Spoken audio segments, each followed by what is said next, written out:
Srikakulam rural పరిధిలోని మనసబుపేట గ్రామం వద్ద ఉన్న ఒక ప్రైవేటు కళాశాలలో విద్యార్థినుల ఫోటోలను అశ్లీల మార్ఫింగ్ చేయడంపై పోలీసులు స్పందించారు.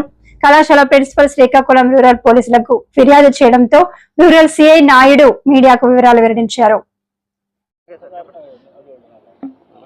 అందరికీ నమస్కారం. మన కాలేజీలో ఒక స్టూడెంట్ కాలేజీలో చదువుతున్న first year student name disclose చేయడం అనవసరం.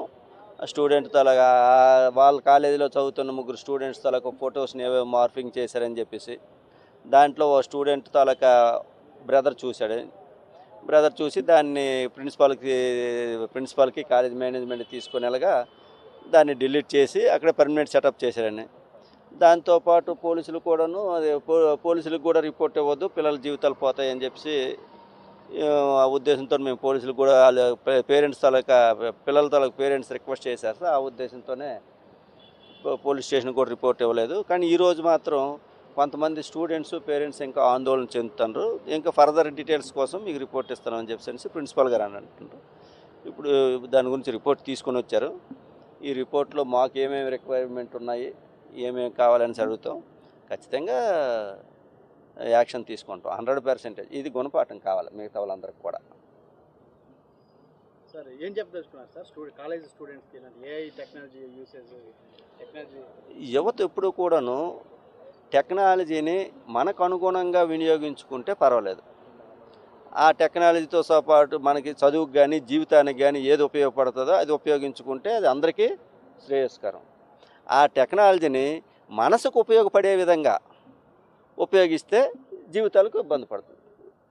ఇప్పుడు అతను మనసుకు ఉపయోగపడే విధంగా మనసు ఎంజాయ్మెంట్ కోసం ఏ టెక్నాలజీని ఉపయోగించి ఆ టెక్నాలజీని ఉపయోగించాడు కాబట్టి దీనిపైన లీగల్గా యాక్షన్ తీసుకుంటాం. ఫ్యూచర్లో కూడా అతను ఇబ్బంది పడతాడు. ఆ ఫోటోలు నాకు తెలిసి వచ్చి మీరు చూడలేదు, నేను చూడలేదు. నేను అనుకుంటాను మీరు కూడా చూసారంటే ఏదైనా చూసినట్టయితే నాకు ఆ ఫోటో గట్టి ఇస్తే ఇవ్వండి, మనకి కూడా ఒక పీస్ ఆఫ్ ఎవిడెన్స్ వస్తుంది. ఎవరు చూడలేదు. ఎవరైతే పేరెంట్ తలకున్నాడో ఆయన కూడా చూడనట్టు చూశాడు. అంటే సొంత వీళ్ళకి వాళ్ళైనా చూడలేరు కాబట్టి చూసి కంప్లీట్గా ఫోన్నే రీసెట్ చేశాడని చెప్పి నేను అంటాడు. ఆయన పేరు చెప్పడానికి కూడా ఇష్టపడట్లే. ఎవరైతే రీసెట్ చేశాడో పేరెంట్ తలకు బ్రదర్ ఉన్నాడో ఆయన పేరు చెప్పడానికి కూడా ఇష్టపడట్లేదు.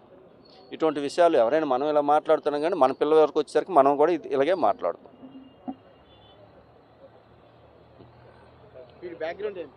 బ్యాక్గ్రౌండ్ ఇంకా మాకన్నా ముందు మీరే వచ్చారు, నేను ఇప్పుడే వచ్చాను. పేరు తెలుసు, అది వెరిఫై చేస్తాను, వచ్చేస్తే పెద్ద ఇష్యూ కాదు. ఏం చెప్తుంది మార్ఫింగ్ అనేది ఎంత పెద్ద నేరం? చట్ట ప్రకారంగా నేరం 100% చేశాడు. ఐటీ టెక్నాలజీ ప్రకారం ఐటీ యాక్ట్ ప్రకారంగా నేరం చేశాడు. మామూలు బిఎన్ఎస్ఏ ప్రకారంగా నేరం చేశాడు. ఎవరు కూడా ఇంకొక ప్రైవసీని భంగపరిచే హక్కు ఎవరికీ లేదు. దయచేసి స్టూడెంట్స్కి కానీ మిగతా యువతకు కానీ మిగతా వాళ్ళకి కానీ మేము రిక్వెస్ట్ చేసేది ఏంటంటే ఇతరుల ప్రైవసీకి భంగం కలిగించి ఏ పనులు చేసినా ఎవరైనా ఎంతటోళ్ళైనా ఖచ్చితంగా ఇబ్బంది పడతారు.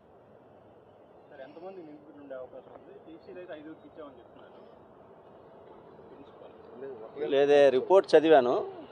రిపోర్ట్ చదివితే ఒకరి మీద ఇచ్చారు, 5 ఇచ్చినట్టు నా రిపోర్ట్లో ఏం కనిపించలేదు. మరి నాకు రిపోర్ట్లో అది కనిపించలేదు. ఒకటి పేరు మీద ఇచ్చారు, ఒకటే పేరు.